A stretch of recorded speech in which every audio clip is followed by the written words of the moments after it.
a lot of Black Americans are very resistant to educating themselves on diaspora, like there are Black people in other places as well.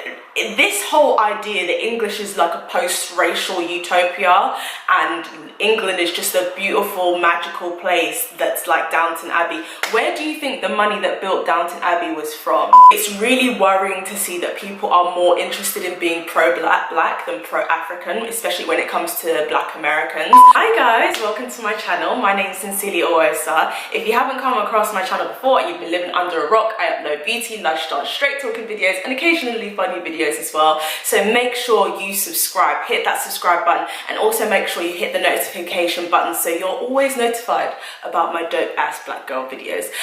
Also, another quick news is that I have a Patreon, so please go and join my Patreon. With my Patreon you can get a straight talking video every single week just for you guys. It won't even be on YouTube, it will just be exclusive for you as long as you sign up to be a patron. So yes, go ahead and click the link below for that.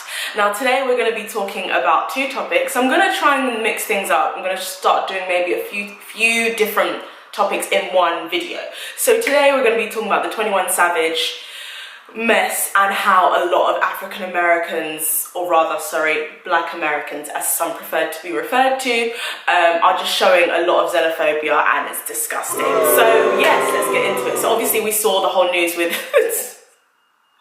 sorry, it's still new. It's new to everyone, but it's especially new to me because I live so close to East London. But anyway, so it was revealed that he's actually a UK citizen and he overstayed his visa, I believe, when he was in his teens or something like that. And obviously he stayed there ever since, and now he's being deported in the ICE. I mean, this part isn't funny. Like, it's not funny. The idea of him being deported and the fact that the ICE, I think, are holding him at the moment, which is awful because the ICE have done really awful things to immigrants and they continue to violate people's human rights. Now, we're seeing a lot of African Americans kind of come out online and kind of accuse 21 Savage of being like an inauthentic Black American. Okay, but before this news came out,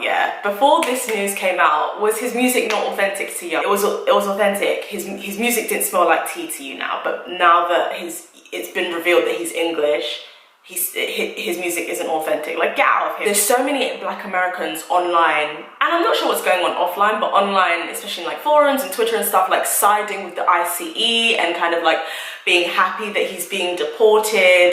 And the idea that you're happy to see someone deported simply because they're a Black British person is really troubling, especially when, once again, a lack of consistency, because when we're talking about immigration, when it comes to the Latinx people, I don't hear a peep from y'all. Y'all are talking about dump Trump. But as soon as it comes to a black British person, that's when you feel a sense of anger and rage about them taking up space in your country. Unfortunately, and it's not all, because I've met, well, I won't even say so many, but I've met quite a few Black Americans who are very educated and very positive about the diaspora and very willing to learn. A lot of Black Americans seem really resistant, hesitant and hostile towards especially Black British people. I don't know how you Black Canadians, let me know how you're being treated, but so far it just seems really, really hostile, and a lot of Black Americans are very resistant to educating themselves on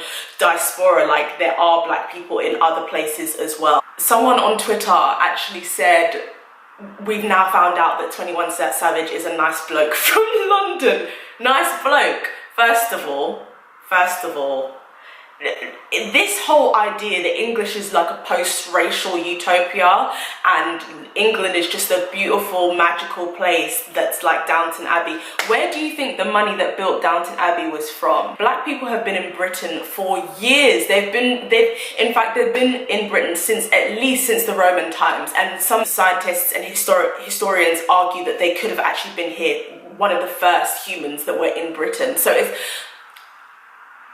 please study.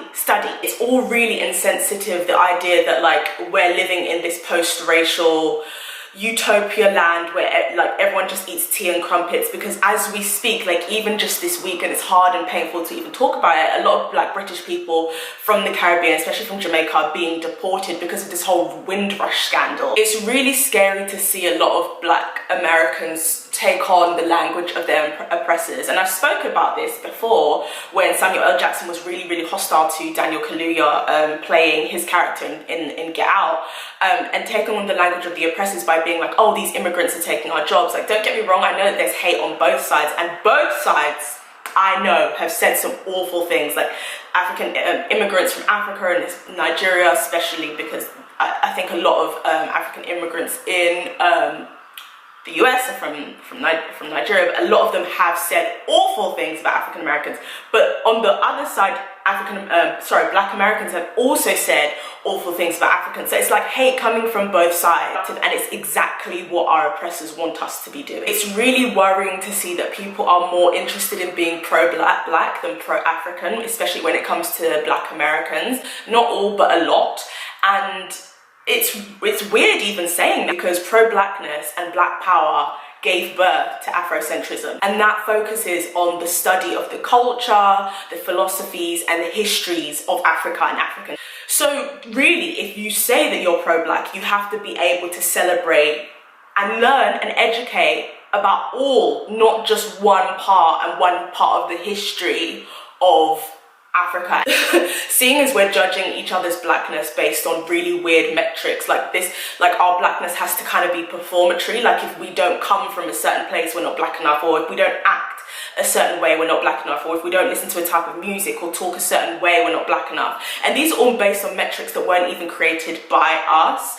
And we're always saying that blackness isn't a monolith. So can we be consistent, please? Yeah, you guys need to start developing the range, because it's so embarrassing to see your comments online. And that makes me think, okay, would you have accepted Marcus Garvey? Would you have accepted Malcolm X, seeing as Malcolm X's mother was from Grenada and Marcus Garvey was from Jamaica? Like, all of these people that you're always quoting on Twitter, would you have accepted them today, or would you have called them immigrants taking up our jobs? I just wonder. So let's move on to the whole Liam Neeson mess. Okay, so I think it was in the Independent. I haven't read it because I'm not giving them another click. In the Independent, I believe a journalist did an article with him, and Liam Neeson mentioned that there was someone that he's related to, that he loves very much in his life, that was raped by a black man. And after that, he went through this phase in his life, I think it was a week or so, where he was roaming the streets, true story, roaming the streets with, was it a knife, some sort of awful weapon, looking for a black man to beat up.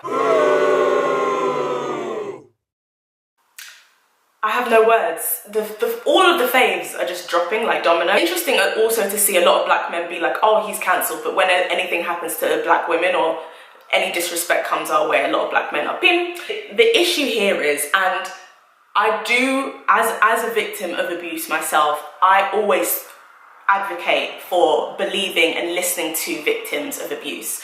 However, white women have a consistent history of lying about abuse at the hands of black men. And what happens after that? Violence ensues. This happened with Emmett Till. This is happening even as recent as last year. A woman called Nikki Yavino accusing 2 black men that she actually voluntarily slept with. She accused them of rape when she was trying to impress a man that she liked. I'm sure that the man was a white man. And I just wonder why Annie Lennox was asking, and I'm asking, why do they feel the need to do it? So I can't fully really support this, because it's like, okay, is she telling the truth? We don't know, because some of you guys are sketchy. Also know about Emmett Till. We also know about the woman last year who said that she was groped by a black boy in the supermarket. We saw the CCTV. The CCTV confirmed it was a lie. And the scary thing is, when black people try, even in non-violent ways, when we try to fight against anything that's happened to us, we're immediately assumed as being violent. Even if we're not being violent. The Black Lives Matter movement is even branded, even today, by a lot of news outlets, kind of like there's this sort of tone in their voice where they mention it. So imagine if we were to actually go out there looking for justice when we've actually experienced real life violence, documented, proven violence. All of us, from those of us who were colonized, those of us who our ancestors experienced slavery and all of these atrocities, if we actually went out there seeking vengeance, we would be vilified as well. But somehow this Oyinbo man, this white man, is able to get away with it. Not only is he able to get away with it, he felt confident enough to even say it so it could be put in a newspaper, and he wasn't even worried that it would get in the way of his bag.